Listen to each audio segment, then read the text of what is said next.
प्रक्रियेचा सोडा. मूळ जो सामाजिक दृष्ट्या मागास इथला ओबीसी बलुता आलुता भटक्या विमुक्त जाती आहेत त्यांच्या प्रतिनिधित्वासाठी संविधानानं मंडल आयोग स्वीकारला. त्याचं पंचायत आहे सगळं मला माहिती तुमचं. हा मग माझं सगळं माहिती आहे तुम्हाला. मला माझा प्रश्न तेवढ्यावरच आहे ना, मला दुसरं काय बोलायचं आहे. नाही, माझं अभिप्राय हे होतं की तुम्ही त्या ह्याच्यावरती पण बोलावं की कालची निवड ती कोणत्या पद्धतीनं झाली. अरे दादा ऐका की तुम्हाला असं म्हणायचं आहे का की राष्ट्रवादी वर्सेस काँग्रेस वर्सेस, अजून आम्ही तिथं पोहोचायला लेट टाइम आहे. नाही नाही नाही नाही चुकीचं जे चळवळीतलं चुकीचं काय चुकलं सांगा ना. माझं म्हणणं असं आहे की इथं एखादा बेरड रामोशी, एखादा कुंभार, लोहार, सुतार, धनगर असा कोणतरी माणूस इथं बसायला हवा होता. इथं जो काय त्यांचं सोशल डिस्क्रिमिनेशन झालं असेल त्या शिंदे घराण्याबरोबर, काय मागास, कुठलं मागास पण आलंय त्यांना. अदर बॅकवर्ड क्लास मधला दाखला त्यांना कसा मिळाला असेल. मग ते आता माहिती घ्यावी लागेल तुम्हाला. हो माहिती प्रश्नच नाही, आम्ही घेणार ना. हे बघा ओबीसी मधलं ऐका, ओबीसी बनायला इथं त्या जातीमध्ये त्या जात समूहामध्ये जन्माला यावं लागतं आणि जन्माला आल्यानंतर त्या सामाजिक यातना भोगाव्या लागतात. त्यावेळी ते सामाजिक दृष्ट्या मागास ठरतात. दौंडच्या नगराध्यक्षपदी दुर्गादेवी जगदाळे यांची निवड होते. फलटणच्या सभापतीपदी भोसलेंची निवड होते. बरोबर. कोल्हापूरच्या महापौरपदी रूपराणी निकम यांची निवड होते. आता मग ओबीसी आलुता बलुता एकही दिसणार नाही महाराष्ट्रामध्ये इथून पुढे. नाही तेच सांगतोय तुम्हाला. मग हे प्रतिनिधित्वाचा कायदा आहे. ह्या बलुत्या आलुत्यांचं सामाजिक दृष्ट्या अदर बॅकवर्ड क्लासेसचं प्रतिनिधित्व पंचायत राजमध्ये तरी दिसावं की जेणेकरून ह्यांच्यातला एखादा नेता तयार होईल, तो महाराष्ट्राच्या विधानसभेमध्ये येईल, मंत्रिमंडळामध्ये येईल, त्यांच्या लोकसंख्येच्या प्रमाणात. हे रिप्रेझेंटेशनचं रिझर्वेशन आहे. मराठा समाज हे जे काय आता झालेले आहेत मंडळी, या मंडळींच्या बाबतीमध्ये कुठलं सोशल डिस्क्रिमिनेशन झालं असेल हो? वकील दिसताय तुम्ही मला ट्रू कॉलरला. आहे की मी वकीलच आहे. मग वकील असून आमची मागणी हीच आहे ना की सुप्रीम कोर्टानं 650 पानाचं जजमेंट दिलं आणि मराठा समाजाचं मागासले पण नाकारलं आणि परत तुम्ही 2 सप्टेंबरचा GR काढताय आणि परत ही सगळी मंडळी बसवताय वरती. आता मनोज दादा जरांगे पाटलांची कृपा आमच्या मागे. अहो कृपा पण हे झालं ना, तुम्ही ताबा मारला ना ओबीसीच्या मागासवर्गीयांच्या अनाथ माती कालवली ना वकील साहेब तुम्ही. नाही पण ते आम्हाला आता ते सिद्ध झालं ना आमचं. म्हणून काय सिद्ध झालंय? अहो हे बेकायदा आहे. मी तेच म्हणतोय ना. माझं स्टेटमेंट तुम्ही ऐकलं नाही. हे बेकायदा आहे. हे सुप्रीम कोर्टाला मान्य नाही. अनेक स्टेट बॅकवर्ड कमिशन्सना मान्य नाही. हे केंद्रीय मागासवर्ग आयोगाला मान्य नाही. म्हणून तर शासनानं बेकायदा GR काढला. तो कोर्टात चॅलेंज आहे. पण इकडे तुम्ही ताब्यावर ताबे मारत सुटला ना. हो ते आमचे आता कुणबी दाखले निघाले. अहो कुणबी दाखले निघाले पण मग बाकीच्यांचं तुम्हाला देणं घेणंच नाही का? आता ते आम्ही मत द्यायला जन्म घेतला का हो वकील साहेब? ऐका घ्या की साहेब, तुम्हाला तर सिस्टीमशी भांडावं लागेल. अहो पण सिस्टीमशीच भांडतोय ना. मग मी सिस्टीमशीच भांडतोय. माझं त्यांचं काही ते वैयक्तिक भांडण आहे का? मला वकील साहेब ऐका मी एवढं बोललो पण नसतो दुसरं कुणाला. तुम्ही वकील आहे म्हणून मी हे तुमच्या समोर मांडतोय. नाही तुमच्या ऐका घ्या की साहेब. मी काय बघा, तुम्ही माझे तुमचा मी फॅन काय आहे की तुम्ही एक चळवळीतला कार्यकर्ता आहात. हो तर तुमच्या ते चांगली गुण सांगतो. ऐका, चळवळीतला कार्यकर्ता आहात तुम्ही, डायरेक्ट वाघासारखं घुसता. जे चुकीचं आहे ते चुकीची तुमच्याकडे ताकद आहे. म्हणजे ती गोष्ट तुमच्या मला आवडते. म्हणजे एखादा किती जरी असं तरी त्यातले चांगली गुण आपण घ्यायचे, हा माझा स्वभाव धर्म आहे. बरोबर. तुम्ही एक तर कार्यकर्ता आहे, तुमच्याकडे भाषण कर्तृत्व चांगलं आहे, तुमच्याकडे ओबीसी वकील साहेब अभ्यास चांगला आहे. वकील साहेब ऐका की, अहो त्या पुण्यामधलं सांगतो बरं का तुम्हाला. पुणे महानगरपालिका, चिंचवडचं तर त्याच्याहून वाईट आहे. पुण्यामध्ये 42 अबाउट 42 जागा ओबीसीला राखीव होत्या. त्या 42 पैकी 32 जागा ह्या फक्त मराठा कुणबी हे सर्टिफिकेट काढलेल्या लोकांनी घेतल्या. 10 जागा त्या खूप महत्प्रयासानं 10 जागा मूळ ओबीसीला मिळाल्या. ज्या 42 मिळायला हव्या होत्या त्या फक्त 10 मिळाल्या आणि 32 जागा एकाच मराठा कुणबीने घेतल्या. कसा ओबीसी टिकेल हो? कसा ओबीसी निर्णय प्रक्रियेत येईल? या महाराष्ट्रामध्ये 50 ते 60% ओबीसीची संख्या. तुम्हाला फलटण मधली फॅक्ट सांगतो वकील साहेब. फलटणमध्ये 9 सदस्य ओबीसीचे, 9 सदस्य. त्या 9 पैकी 7 सदस्य धनगर, 2 सदस्य माळी. सांगतोय का फॅक्ट सांगतोय का? 3 सदस्य दलित आणि 3च मराठा. त्या पंचायत समितीचं सभापतीपद ओबीसींना राखीव. या निंबाळकर राजेंनी दोघांनी मिळून पै पाहुण्यातल्या मंडळींना त्या काहीतरी शिवांजली भोसले यांना सभापतीपदी बसवलं. अहो आमची मतं किती, ओबीसीची मतं किती, गावच्या गावं, तालुक्याच्या, अहो तुमच्या आमदारकीला आम्ही, खासदारकीला आम्ही, या राजेला द्यायचं का त्या राजेला द्यायचं त्याला आम्ही, आणि तुम्ही आम्हाला पंचायतीचं सभापतीपद पण देईना तुम्ही. हा इनजस्टिस आहे, हा सोशल ही कसं सांगा बरं मला कळत नाहीये. त्यांना द्यायचंच नाही, त्यांचं म्हणणं नाहीच द्यायचं. मग ही जर माणसं, ही मंडळी जर देश स्वतंत्र होताना असती तर आम्हाला मताचा बी अधिकार दिला नसता. राव बोलू आलो त्याला गावातल्या लोकांना सगळं यांनी ताब्यात घेऊन ठेवलं असतं. साहेब ऐका की सातारमध्ये जी निवड झालेली आहे त्या आमदारांच्या सुविध पत्नी आहेत. अहो आमदारांच्या पत्नी आहेत म्हणजे मागासवर्गीयाचं आरक्षण घेऊन त्या पदावर जायचं का? ते कुणब्यांचा दाखला त्यांच्याकडे आहे. अहो कुणब्याचा दाखला आहे म्हणजे काय कुठनं काय आकाशातनं तोडून आणलं का? ज्यांच्यापासून संरक्षण पाहिजे त्यांनीच आमच्या बोडक्यावर ओबीसीच्या बसल्यावर कसं व्हायचं? संपलं ना मग ओबीसीचं आरक्षण. कसा एखादा गावगड्यातला एखादा माणूस त्यांना कॉम्पीट कसं कराल बरं तुमच्या मारामारीमध्ये कालच्या? मग ती जाऊ मारामारी झाली एवढी. हो मारामारीमध्ये बोलणार की अहो आमचं आडात तर चाललं नाही तर पोहऱ्यातलं वरची मारामारी आम्ही कधी कराल, कधी समर्थ होईल? ते झालं. मी तुमच्या इथे दोन्ही बाईट सगळ्या बघितल्या तर मी म्हणायला हाके नाही. हे बघा तुम्हाला सांगू का आमची काय ताकद हो. आम्हाला कुठल्या मंत्र्यांबद्दल देसाई साहेबांबद्दल आम्ही काय बोलणार, आम्ही शिवेंद्रराजेंबद्दल काय बोलणार? आम्हाला धरून मारतील की राव. आतापर्यंत माझ्या 10 वेळा हल्ले झालेले आहेत. आम्ही नुसतं म्हणतोय की राव आमच्यासाठी जे राखीव होतं संविधानानं कायद्यानं आम्हाला दिलेलं होतं तेच आमच्या हातनं हिरावून घेतलंय. किती वाईट आहे राव, इनजस्टिस. महाराष्ट्र हा फुलेशाह आंबेडकरांचा महाराष्ट्र राहिला नाही, शिवाजी महाराजांचा महाराष्ट्र राहिला नाही. या महाराष्ट्रामध्ये ओबीसीच्या बाबतीमध्ये अन्याय होतोय, न्यायानं वागलं जात नाहीये इथल्या राज्यकर्त्या लोकांकडून. हा महाराष्ट्र हेडगेवारांचा झालाय, बिडी गुरुजींचा अजिबात हेगडेवारांची तर लांबची गोष्ट आहे. लक्ष्मण हाके हा बहुजनांचा पोरगा आहे, गाववाड्यातला पोरगा आहे. अरे तुम्हाला महाराष्ट्र दिल्लीचं तख्त रिकामी पडलंय ना. अरे तुम्ही दिल्लीची विचार करा की तुम्ही गावगाड्यातल्या बलुत्या बरोबर काय बांधताय? द्या ना, सोडा ना 1-2 जागा. एखाद्या पंचायत समितीचं सभापतीपद जर एखाद्या ओबीसीला गेलं तर अडचण काय तुमची? गावगाड्याला पाय बांधून मारायचे त्यांना हाके साहेब. अहो बघा ना आता तुम्ही मला सांगा ना. तरीच त्यांना ह्या आताची जी पार्टी आहे बीजेपी त्यांना ही दरीच सगळी संपवून टाकायची आहे. त्यांना अंगारे दुपारे बुवाबाजी हे तर वाईटच. हे तर अजून लय पुढची गोष्ट आहे.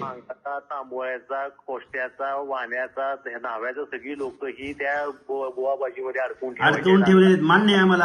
आता मग आम्ही केलंच ना. आम्ही काल अल्टिमेटम दिलं होतं मी 12 वाजेपर्यंत जर नाही त्यांचा राजीनामा झाला तर आम्ही उपोषणाला बसू. आम्ही सांगितलं काल. की सातारमध्ये आलो मी तुमच्या मागे भेटू, प्रश्नच नाही. हे बघा भेटू की, पण मला माझा विषय, मी एक आंदोलक म्हणून मी माझी एक काहीतरी लाईन आणि लेंथ ठरवून घेतली ना. मी जर प्रत्येक विषयात बोलत राहिलो तर माझा विषय इकडे निघून जाईल ना. मी उद्या तुमच्या मारामारी, अरे त्यो काय आणि ह्यो काय, दोघं पण आमच्याबद्दल कोण कुठं बोलतंय? ह्यांच्या कॉन्ट्रोवर्सीमध्ये ह्यांच्या दोघांची रेस लागल्या. पण आम्हाला खरा हक्क आमचा आहे तिथला अध्यक्षपदाचा, ते राहिलं बाजूला. हक्क तुमचाच होता हाके मग मी तेच बोललो ना. मी तेच बोललो ना. ज्या पद्धतीने निवड झाली, ज्या पद्धतीनं तेच बोललोय मी तेच बोललो की मी दुसरं काय बोललो त्याच्याबद्दल तुम्ही ते बोलावं असं मला वाटतं. अहो तेच बोललोय. बातमी तेवढीच दाखवली मी तुम्हाला. पूर्ण ह्याची एबीपीची पूर्ण लिंक पाठवतो. मी त्यात काय काय बोललोय. मी अगदी जयकुमार गोरे साहेबांबद्दलही बोललोय त्यामध्ये. पण आता चॅनल ते दाखवतच नाही, त्याला काय करायचं? तुम्हाला सगळी लिंक पाठवतो. साधारणपणे अर्धी बाईट झाल्यानंतर मी गोरे साहेबांबद्दलही बोललोय, तेही पाठवतो तुम्हाला. नाही, इथून पुढे काय होणार आहे हाके साहेब? तुमच्यासारख्या चळवळीतले जे कार्यकर्ते, बहुजनांची पोरं आहेत, मराठ्यांची पोरं जी काय चळवळीत उतरणार, रस्त्यावरती उतरणार आहे, त्यांचं दाखवायचं नाही. ही संपलंय सगळं. काय सांगू तुम्हाला आता? बोलू बोलू साहेब, बोलू. धन्यवाद. माझं काय म्हणणं होतं साहेब, ऐका की. हॅलो, तुम्हाला जे प्रोटेक्शन जे दिलेलं आहे ते कोणत्या कारणासाठी दिले मला आपल्याला विचारते. मला माझ्यावर आतापर्यंत 10 वेळा हल्ले झालेले, 10 वेळा कंटिन्यू. संरक्षण जे दिलेलं आहे ते त्याचं ते तुम्ही स्वतः पैसे भरताय की नाही? मला मी कसलं स्वतः मला डिझेल माझ्या गाडीत भरायला मी आता त्या स्टाफला कुठं जेवण चहा देऊन बेजार आहे. मला ते बेर सुद्धा होत नाही. आता काय सांगू तुम्हाला? शासन खर्च करते का तुमच्या? शासन काय खर्च, कसला शासन कसला खर्च करतंय?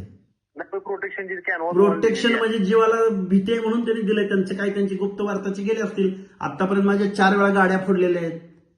आतापर्यंत काय वाटेल त्या गोष्टी झालेल्या आहेत. 10 वेळा हल्ला झालाय टोटल. आणि अजून एक जरा एक मित्र म्हणून तुम्हाला मी सांगतो, तुमचं म्हणजे महाराष्ट्राच्या लेवलला तुमचं एक चांगल्या लेवल हे नाव आहे, पण महाराष्ट्र हा इमोशनल आहे. हाके साहेब लक्षात घ्या.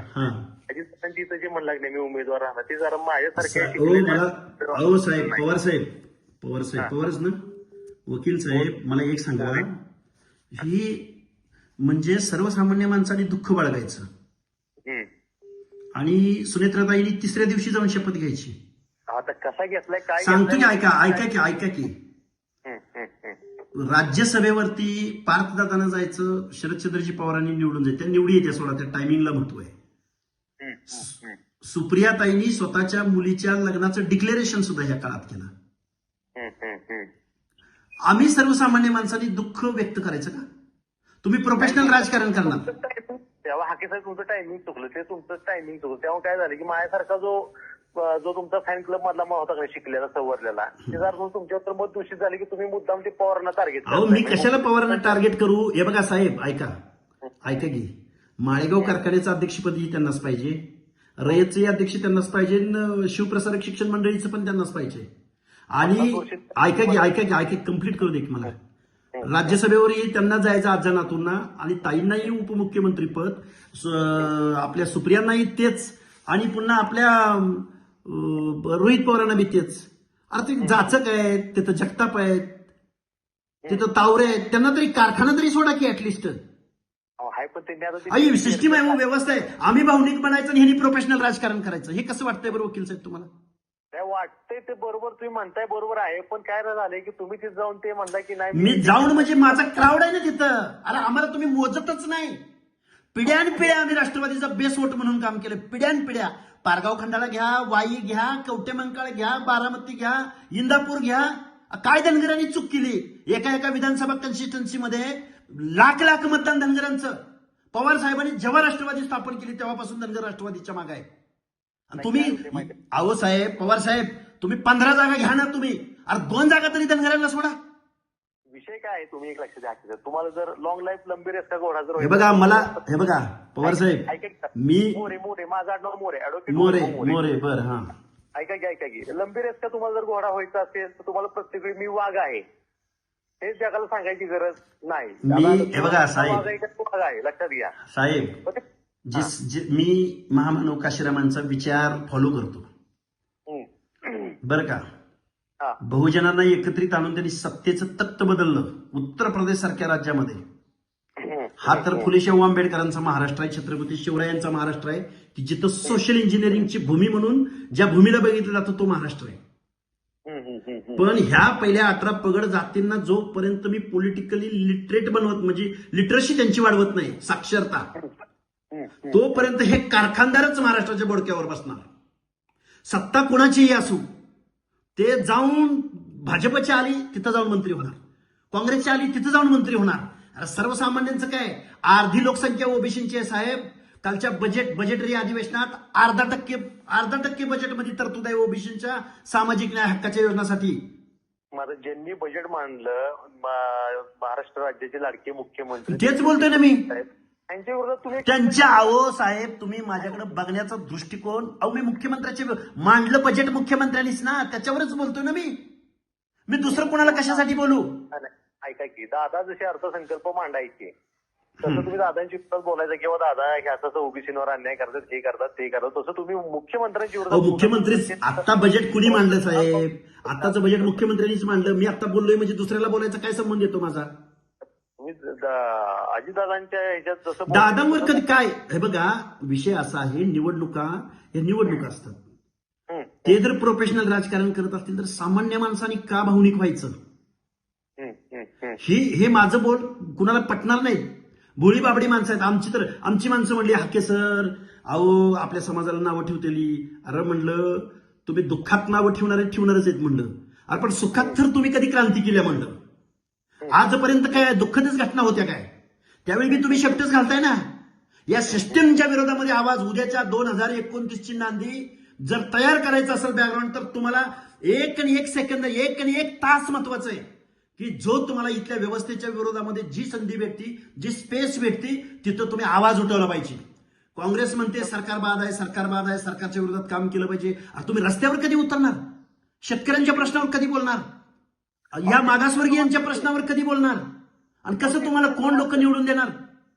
अहो टिचू मारली आता सरकार. मग ते सांग, बोलू आपण साहेब, भरपूर बोललो आपण. तुम्ही वकील आहात म्हणून एवढा बोललो. बोलायचा काही संबंध सोडून द्या. माझं फक्त एवढंच म्हणणं आहे, 26ला तुम्ही आहे, माझ्या शुभेच्छा आहेत तुम्हाला. तुम्ही सातारमध्ये आल तर मला आवर्जून फोन करा. Yes. त्या निवडीच्या बाबतीत मी तुमच्या सोबत आहे.